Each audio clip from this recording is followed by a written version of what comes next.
Indus towers shares. Indus towers का 182% बढ़ा मुनाफा। अब क्या शेयर में दांव लगाने पर होगा फायदा? Indus towers shares. Indus towers mobile tower लगाने वाली देश की सबसे बड़ी कंपनी है। जून तिमाही में कंपनी को 1382 करोड़ रुपए का शुद्ध मुनाफा हुआ, जो पिछले साल के मुकाबले करीब 182% अधिक है। वहीं कंपनी का रेवेन्यू यानी कारोबार से आय 3% बढ़कर 7076 करोड़ रुपए रही। Indus towers shares. Indus towers. Indus towers mobile tower लगाने वाली देश की सबसे बड़ी कंपनी है। जून तिमाही में कंपनी के तिमाही नतीजे भी शानदार रहे हैं। इसका शुद्ध मुनाफा करीब 3 गुना बढ़ा है। लेकिन क्या यह मुनाफा कंपनी के शेयरों पर दांव लगाने के लिए पर्याप्त है? एक्सपर्ट्स का इस शेयर का लेकर क्या कहना है? इससे जानने से पहले सबसे पहले हम संक्षेप में इंडस टावर्स के जून नतीजों को समझ लेते हैं। कंपनी को जून तिमाही में 1382 करोड़ रुपए का शुद्ध मुनाफा हुआ, जो पिछले साल के मुकाबले करीब 182% अधिक है। वहीं कंपनी का रेवेन्यू यानी कारोबार से आय 3% बढ़कर 7076 करोड़ रुपए रही। कंपनी ने जून तिमाही में 5410 नए टावर लगाए और अब इसके कुल टावर की संख्या 1,98,284 टावर हो गई है।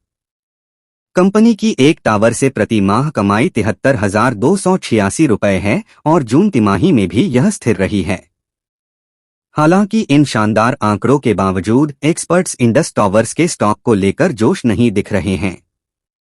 उनका कहना है कि कंपनी के अधिकतर टावर सिर्फ एक टेलीकॉम कंपनी किराए पर लिया है और इसके अलावा आने वाले समय में मोबाइल टावर की मांग में भी कमी आने की उम्मीद है, जिसके चलते इंडस टावर्स को मुश्किल वक्त का सामना करना पड़ सकता है।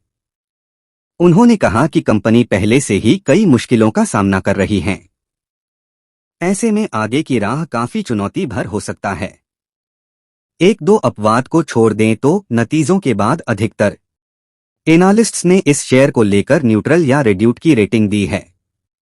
इसके चलते कंपनी के शेयरों में नतीजों के चलते कुछ खास हलचल नहीं देखने को मिली और 31 जुलाई को यह 174 रुपए के भाव पर सपाट कारोबार कर रहा था। आईसीआईसीआई सिक्योरिटीज के रिसर्च सारांश जैन ने इस शेयर की रेटिंग घटाकर रिड्यूस कर दी है। उन्होंने कहा कि स्टॉक को लेकर दो सबसे बड़ी चिंताएं हैं। पहला, टावर की मांग आगे मजबूत दिख नहीं रही है। भारती एयरटेल इस समय ग्रामीण इलाकों में अपने 4G नेटवर्क के इम्प्लीमेंटेशन को पूरा के करीब है और 5G नेटवर्क को यह अगले 12 महीनों में पूरा कर लेगी। ऐसे में नए टावर की मांग घट सकती है। दूसरी सबसे बड़ी चिंता यह है कि इंडस टावर्स के पास एक किराएदार वाले टावरों की संख्या बढ़ती जा रही है, जो टावर शेयरिंग की सुविधा देकर कमाई करने वाली कंपनी के लिए अच्छा नहीं कहा जा सकता है।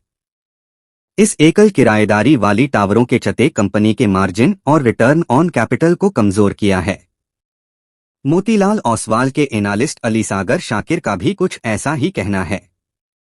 उन्होंने कहा कि मोबाइल टावर की मांग में कमी से कंपनी स्थिति खतरे में पड़ सकती है। इसके अलावा वोडाफोन आइडिया को पूंजी जुटाने में मुश्किलों का सामना करना पड़ रहा है। नकदी संकट के कारण इंडस टावर्स को समय पर भुगतान करने में असमर्थ है, जो इंडस टावर्स की ग्रोथ संभावनाएं भी धूमिल कर सकता है। आईसीआईसीआई सिक्योरिटीज ने इस शेयर को 170 रुपए का टारगेट प्राइस दिया है। हालांकि सिटी अभी भी इस स्टॉक पर बुलिश है और इसने 210 रुपए के साथ बाय रेटिंग दी है।